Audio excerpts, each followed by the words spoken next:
In 1961, a mild-mannered insurance salesman shocked a stranger until he begged for mercy. He wasn't a sadist. He wasn't mentally ill. He was just following orders. And so were hundreds of others. There's a switch inside the human mind that most of us don't know exists. It doesn't require torture to activate. It doesn't need years of indoctrination or ideological fervor. All it takes is a person in a lab coat, a clipboard, and, for simple words, the experiment requires it. What happens next isn't just disturbing because of what people do. It's disturbing because of how easily they do it, how naturally, how completely they surrender. The thing we're told makes us human, moral agency. This isn't a story about monsters. It's a story about the mechanism that creates them. The year is 1961, Yale University. A newspaper advertisement offers $4.50 for 1 hour of participation in a scientific study on memory and learning. The respondents are ordinary men. Teachers, salesmen, engineers, laborers. They arrive at a basement laboratory expecting nothing more than a routine psychology experiment. What they don't know is that everything they're about to experience has been carefully designed. To answer one question, how far will a normal person go when an authority figure tells them to hurt someone else? Stanley Milgram was 31 years old when he designed the obedience study. He had grown up in the shadow of the Holocaust, and like many in his generation, he carried a haunting question that wouldn't leave him alone. How did it happen? How did thousands of ordinary Germans, people with families and jobs and neighbors, participate in the systematic murder of millions? The easy answer, the comforting answer, was that they were different. That something in the German character or culture had made them uniquely susceptible to evil. But Milgram suspected something far more unsettling. He suspected that the capacity for obedience-driven cruelty wasn't German. It was human. The setup was elegant in its simplicity. Two men arrive at the lab. They draw slips of paper to determine roles. One becomes the teacher. The other becomes the learner. What the teacher doesn't know is that the drawing is rigged. He will always be the teacher. The learner is always a Confederate, an actor named James McDonough. A pleasant 47-year-old man who plays his role with convincing authenticity. The teacher watches as the learner is strapped into a chair in an adjacent room. Electrodes attached to his wrists. The experimenter, wearing a gray lab coat, explains the procedure in a calm, measured voice. The teacher will read word pairs to the learner through an intercom. When the learner makes a mistake, the teacher will administer an electric shock. With each subsequent error, the voltage increases. The teacher is seated in front of an imposing shock generator. 30 switches arranged in a horizontal line, each labeled with voltage levels, starting at 15 volts and climbing in 15-volt increments to 450 volts. Beneath the switches are verbal descriptors: slight shock, moderate shock, strong shock, very strong shock, intense shock, extreme intensity shock, danger, severe shock. And finally, ominously, 2 switches marked simply XXX. To make the experience real, the teacher receives a sample shock of 45 volts. It's painful, authentic.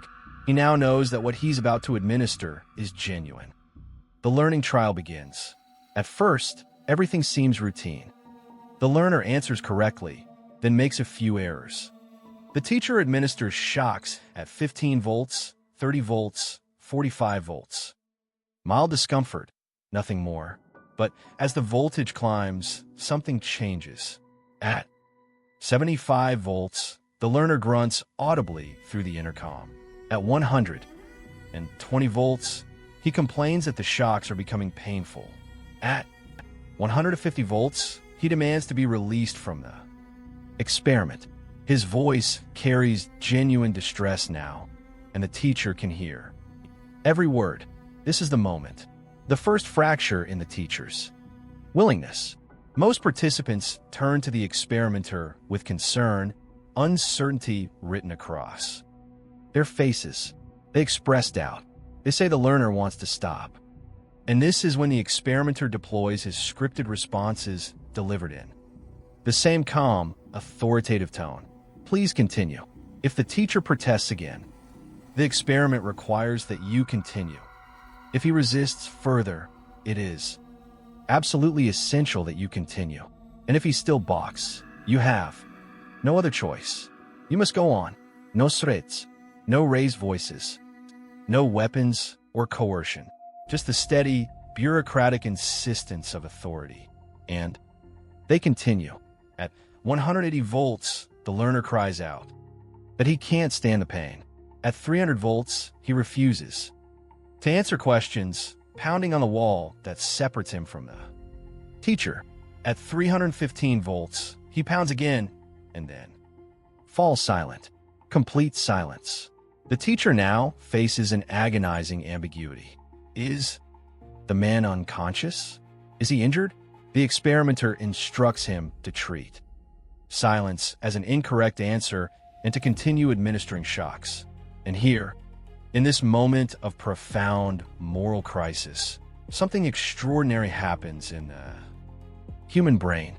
Before Milgram conducted his study, he surveyed psychiatrists, college students, and middle-class adults, asking them to predict how many participants would go, all the way to 450 volts. The predictions were consistent, perhaps 1 or 2%, only the most sadistic, the most disturbed individuals would continue to the end. The psychiatrists were certain that the vast majority would refuse long before reaching dangerous levels. They were catastrophically wrong. 65% went all the way. 2 out of every 3 ordinary men administered what they believed were lethal shocks to an innocent person simply because someone in a lab coat told them to. They sweated. They trembled. They bit their lips and dug their fingernails into their palms. They exhibited every sign of moral distress, but they continued. When Milgram repeated the experiment with variations, moving it out of Yale to a rundown office building, the obedience rate dropped only to 48%. When he included women, the results were nearly identical. The mechanism was universal. What Milgram had discovered wasn't just a finding about obedience. It was a window into a fundamental feature of human cognition, something that evolution had wired into our neural architecture. For reasons that made perfect sense in ancestral environments, but become catastrophic in modern contexts. He called it the agentic state. In our default condition, we operate in what Milgram termed the autonomous state. We feel responsible for our actions. Our moral framework is active, evaluating the consequences of our choices. But when we perceive ourselves to be under legitimate authority, something shifts. We transition into the agentic state, a mode of consciousness where we see ourselves not as independent moral agents, but as instruments of another's will. In this state, the prefrontal cortex, the region responsible for moral reasoning and impulse control, shows measurably reduced activity. We're not metaphorically surrendering responsibility. We're neurologically offloading it. The trigger for this transition is startlingly simple. Symbols of authority, a uniform, a title, an institutional setting, the trappings of legitimacy. Once we accept someone as an authority figure, our brain begins to process their commands through a different pathway, one that evolved to facilitate coordination in hierarchical groups.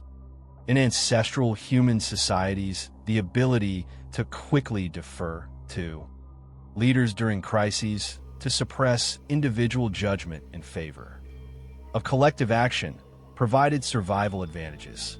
A hunting party that debated every decision would starve.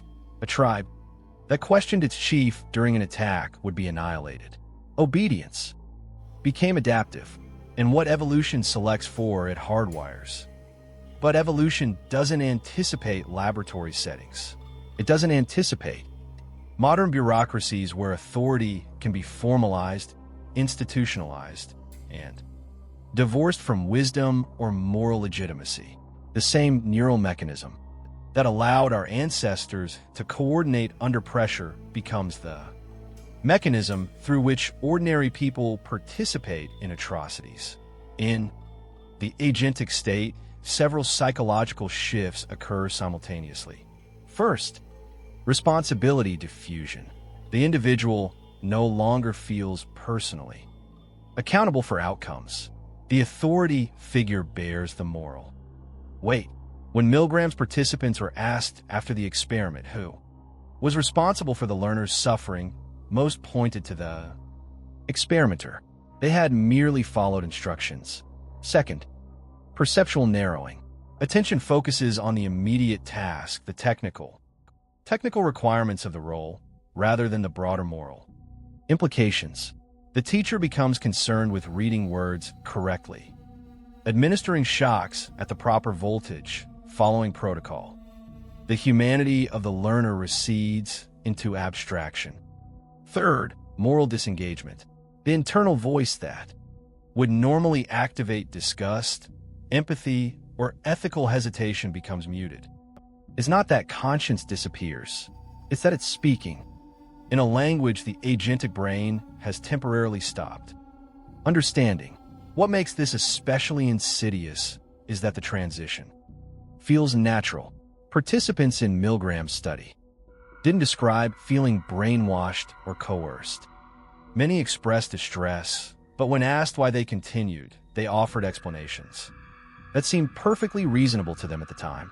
The experiment was important. Science required it. They had given their word. Stopping would ruin the study. These justifications weren't conscious lies. They were the products of a mind in the agentic state, generating rationales to resolve the dissonance between actions and values. Decades of subsequent research have mapped the neural correlates of this process.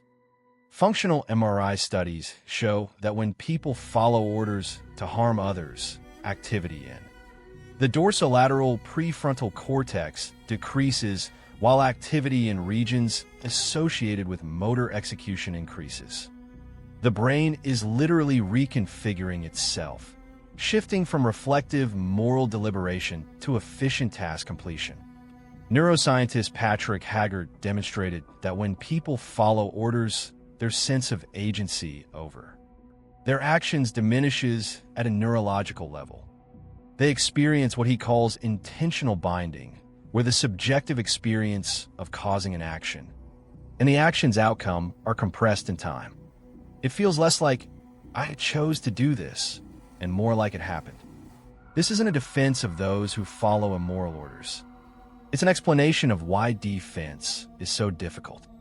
The machinery of obedience operates below the threshold of conscious control. By the time a person recognizes they've transitioned into the agentic state, they've already been operating within it, making decisions through its distorted lens. The implications extend far beyond psychology laboratories. Every hierarchical institution, every organization with formal authority structures, creates conditions ripe for agentic state activation. Corporations, militaries, hospitals, governments.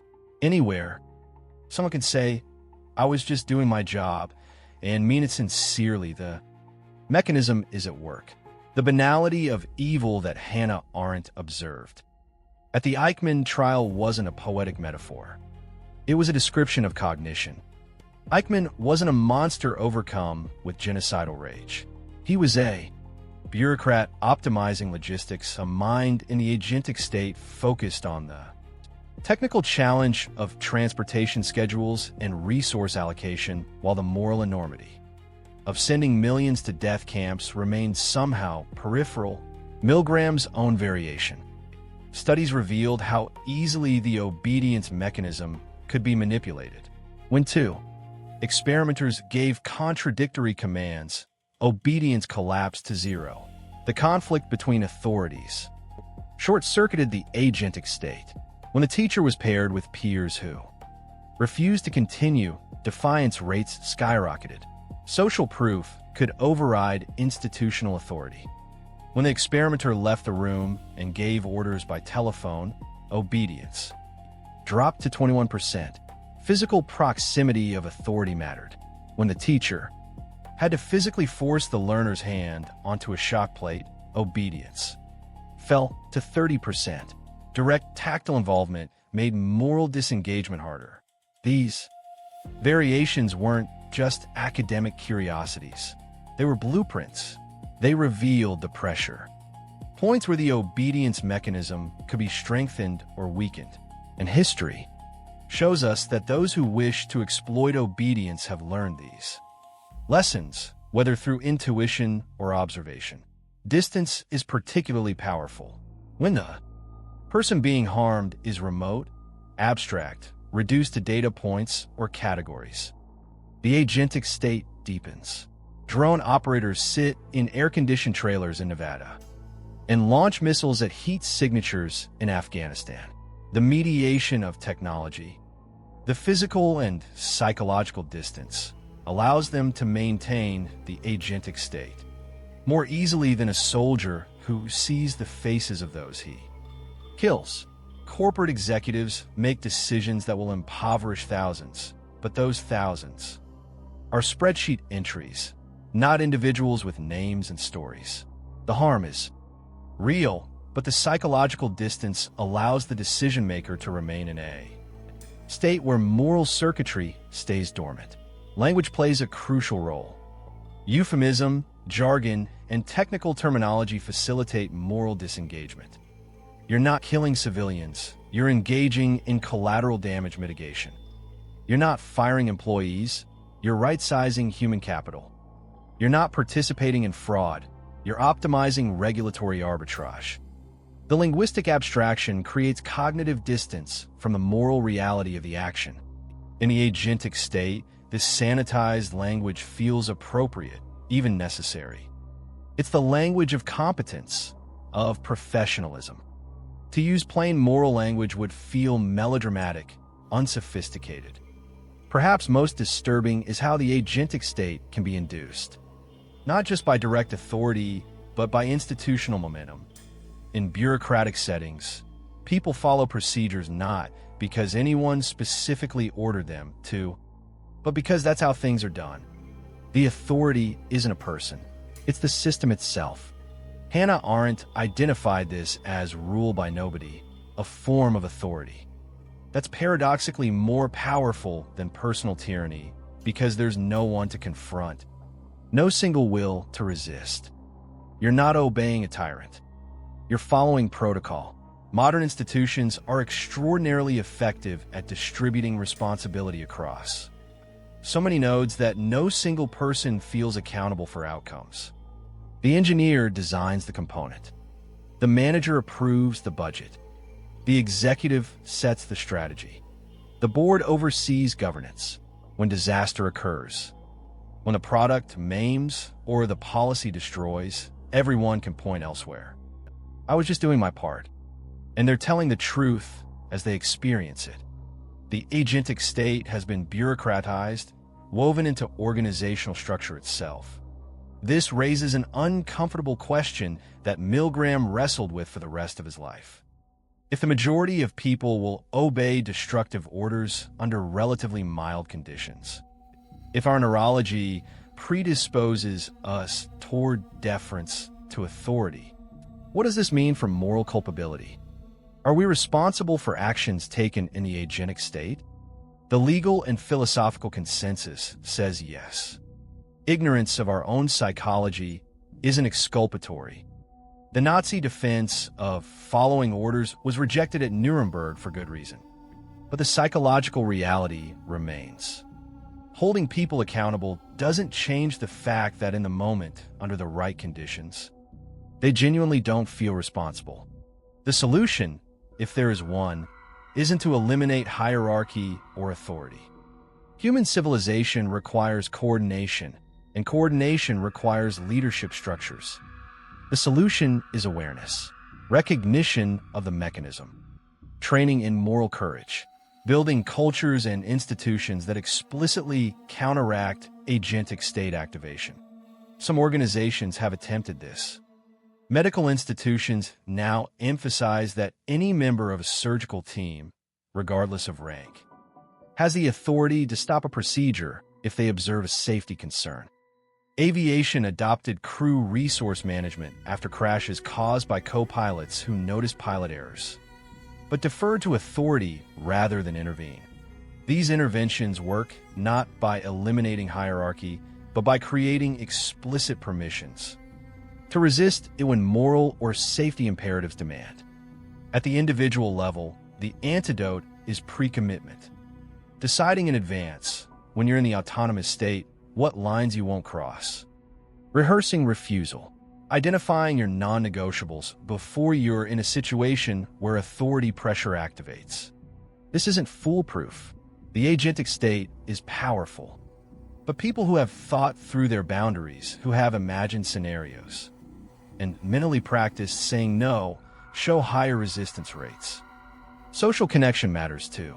The Milgram variations showed that peer defiance breaks the spell. Whistleblowers almost always act in groups or with support networks. Isolated individuals stay obedient. This is why totalitarian systems work so hard to atomize populations, to prevent horizontal bonds of solidarity that might compete with vertical bonds of authority. What Milgram revealed, and what subsequent neuroscience has confirmed, is that we /re, not the autonomous moral agents we imagine ourselves to be. Our sense of self, our conviction that we would never participate in evil, rests on a profound ignorance of our own architecture. We think we /remaking choices when we /re often executing programs. We believe we /rethinking when frequently rationalizing the terrifying truth /t that evil people do evil things. It backslashes that our brains are designed to make evil feel like duty. The next time you say I'm just following orders, or /, as company policy, or that backslashes.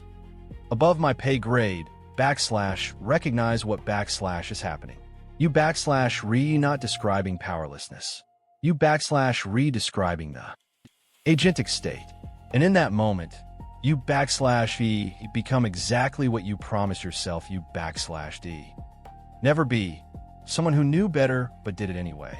If this exploration into the darker mechanics of human nature disturbed you, good. Discomfort is the beginning of awareness. Subscribe for more deep dives into the psychology we /d rather not. Acknowledge. Share this with someone who thinks they /d never follow destructive orders. And in the comments, tell me, have you ever caught yourself in the agentic state? When did you realize you were surrendering judgment to authority? The conversation continues below.